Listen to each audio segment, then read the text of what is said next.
As principais vantagens que a neurociência traz, acho que são justamente os caminhos que podem facilitar o processo de aprendizagem. É muito importante que todo mundo da área da educação, da área da gestão, se enveredem por este caminho da neurociência.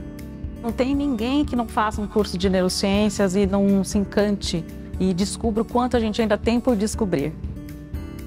Meu nome é Cristiane, sou professora do curso de Neurociência e Aprendizagem na Educação na USP Exalc.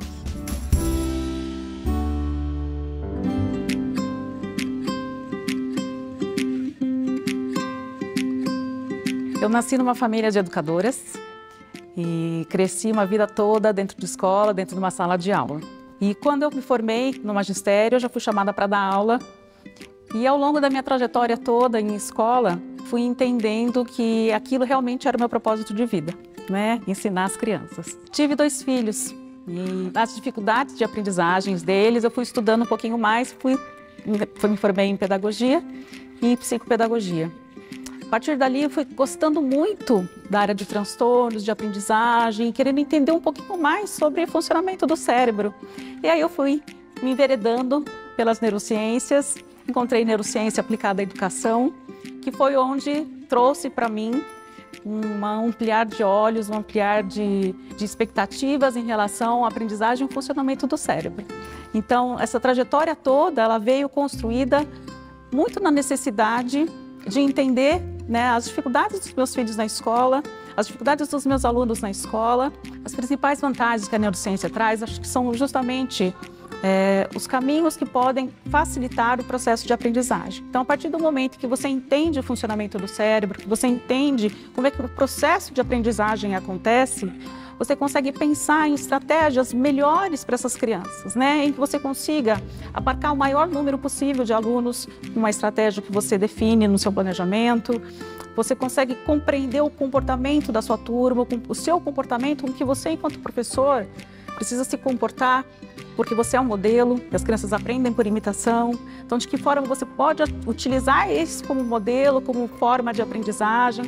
Então, você fica mais ou menos com um manual embaixo do braço, entendendo o que esse cérebro, o que essas cabecinhas aí precisam para passar de experiência para poder aprender com mais qualidade e facilidade. Porque a gente consegue sair de um processo de aprendizagem muito tradicional, em que a gente fica muito na questão da memorização, sendo que a gente sabe, pelos estudos, que pela vivência, pela experiência, a gente tem muito mais efetividade e qualidade na aprendizagem.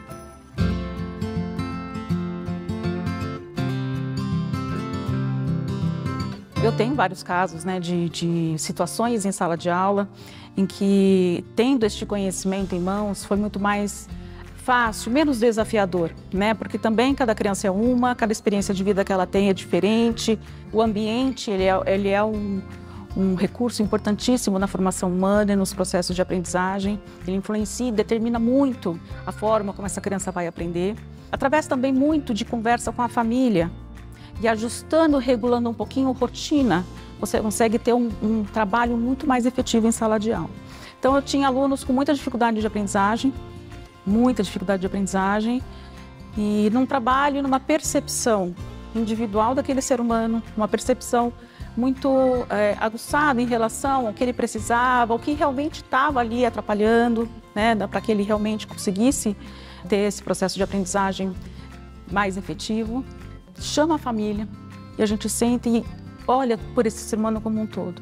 E nessa regulação, entendendo que num sono mal ajustado, numa alimentação que não estava muito legal, num excesso de tela, na maneira como ele estava sendo direcionado para fazer um dever de casa ou tendo os estudos dentro do ambiente familiar muito prejudicados, a gente consegue entender o comportamento em sala de aula também. E ali você vai ajustando. Então, é um processo muito de individualização, de entendimento.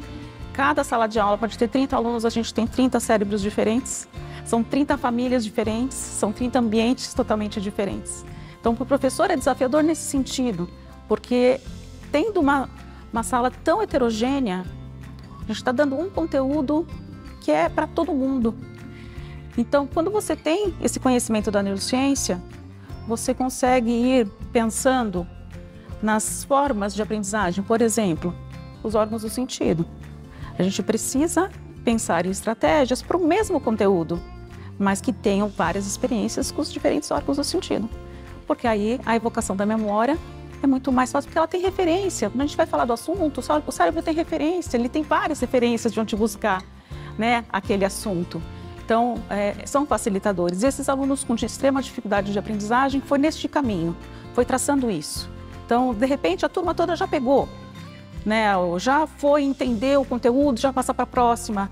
Não, ali eu preciso pensar numa outra estratégia. Se eu já trabalhei em alguma área emocional, se eu já trabalhei em algum órgão do sentido que para ele, né, já foi bem estimulado e não deu certo, eu vou precisar pensar em outro. Até a hora que realmente vai dar certo. Vai dar certo. No tempo dele, do jeito dele, ou nas necessidades dele, mas eu tendo esse conhecimento, eu consigo entender melhor e formular uma estratégia diferente para ele. Eu vou falar para você que a dificuldade maior de implementar os conceitos da neurociência são os pais. Entender que não é registrando o tempo inteiro em apostila, não é o tempo inteiro tendo cadernos bem preenchidos, que a vivência que esse aluno tem, ela tem que ser muito mais validada do que os cadernos que eles fazem, preenchidos ou não. Mas não falo que os pais eles estão errados. Eles aprenderam a ser assim e foi assim que eles aprenderam, né? Assim como eu, né? Eu adorava ter aquele caderno cheio. E meus filhos, quando estavam estudando na época, eu olhava, queria ver aquele caderno muito bem bonito, tudo feito, tudo completo, que a gente acha que está ali o conhecimento. E não nos registros que o cérebro vai fazendo, né? Nas diferentes áreas que a gente tem ali, onde vai sendo marcado como pontos de referência para a gente. Se a gente só escreve, a gente está ali tendo uma entrada sensorial, a gente está tendo uma impressão, uma memória visual ali. Agora, se a gente vivenciou, se a gente sentiu, se a gente se emocionou, se a gente realmente construiu algum caminho para poder resolver algum problema, as suas chances de ter uma aprendizagem é muito maior. É só para a gente pensar na gente. Quando a gente aprende alguma coisa, o que deixa a gente motivado a buscar algo? Né? O que nos leva a querer aprender algo novo? Se a gente para refletir sobre isso, a gente fala, poxa, eu realmente me dedico quando eu tenho uma motivação, porque eu quero aprender aquilo. Se a gente não parar para pensar em como despertar isso no aluno, como fazer com que ele realmente queira buscar aquilo, a gente tem aqueles alunos desanimados em sala, a gente põe a culpa neles, né? São adolescentes, não querem nada com nada. Quando esse adolescente quer alguma coisa, ele vai atrás, ele se engaja. Ele busca, ele passa o dia pesquisando, porque não é que ele não quer nada com nada, não se interessa porque a gente está mostrando. Não é interessante, não tem significado, aquele conteúdo batido. A gente mostra a apostila, a gente faz os exercícios com eles, a gente até levanta uma discussão ou outra, mas onde ele aplica isso?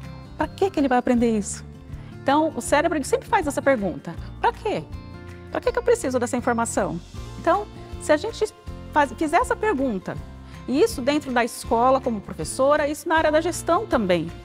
Porque se a gente perguntar para a gente, para que eu vou fazer essa modificação? Para que meu professor precisa disso? A gente não tem o engajamento que a gente precisa. Então, o cérebro ele busca entender o porquê daquilo, para armazenar aquela informação, para que ela tenha significado.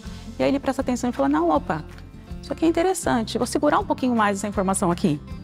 Vamos ver o que vai acontecer. Né? E aí, conforme vem outra estimulação, vem outro interesse, você vai construindo a sua aprendizagem. É muito importante que todo mundo da área da educação, da área da gestão, se enveredem por este caminho da neurociência. Trabalhar numa escola, trabalhar com seres humanos, sem conhecer o funcionamento do cérebro, sem conhecer, né, o que a gente libera de hormônio, o que a gente libera de neurotransmissor, né? O estresse, ele é produtivo, ele não é? Então, a gente não deixa nossos alunos ficarem estressados, por quê? Já não pode falar não, a gente não pode deixar. Não, ao contrário, tem estresse que é extremamente produtivo. Então, entender isso, entender de que forma eu posso ajudar essa minha turma a caminhar. Então, não tem mais, acredito, como estar em sala de aula, estar numa escola sem conhecer esses processos de aprendizagem, como o cérebro aprende. E a neurociência está trazendo para a gente estudos maravilhosos, situações importantíssimas, não só para aplicar em sala de aula, mas também para ajudar a orientar as famílias. Porque é um trabalho único, né, de uníssono. A gente tem que estar muito conectado com a família A criança precisa de constância, o adolescente precisa de constância, eles estão ainda desenvolvendo o cérebro, eles estão ainda maturando este cérebro. O cérebro está sendo moldado e a gente trabalhando de uma forma em parceria com a família, essa constância vai trazer segurança e mais efetividade na aprendizagem.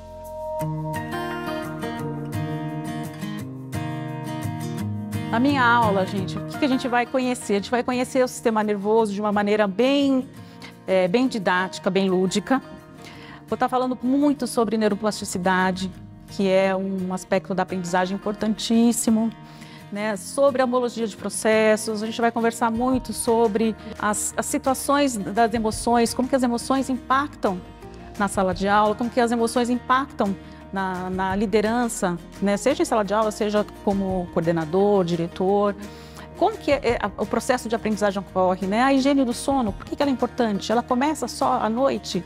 Não, a higiene do sono já começa quando você acorda, né? A partir do momento que você desperta, você precisa estar exposto à luz natural. Então, vamos conversar muito sobre todos esses aspectos do dia, do nosso dia a dia, das nossas formas de buscar conhecimento, como que a gente busca isso, de que forma a gente aplica. Então tem bastante atividade, bastante situações práticas também, mas mais do que tudo, vamos conhecer um pouquinho do cérebro. Não tem ninguém que não faça um curso de neurociências e não se encante e descubra o quanto a gente ainda tem por descobrir. E cada vez que a gente aprende algo sobre o nosso cérebro, cada vez que a gente aprende algo sobre o comportamento das pessoas, isso até nos acalma, porque a gente começa a entender mais o outro, nosso nível de empatia até sobe mais, porque você sabe o que está acontecendo ali, às vezes não é com você, é o ambiente, você modifica, reestrutura seu ambiente. A partir do momento que a gente começa a conhecer isso tudo, ninguém vai se arrepender de ter feito esse curso, muito pelo contrário, vai querer buscar mais e mais e mais.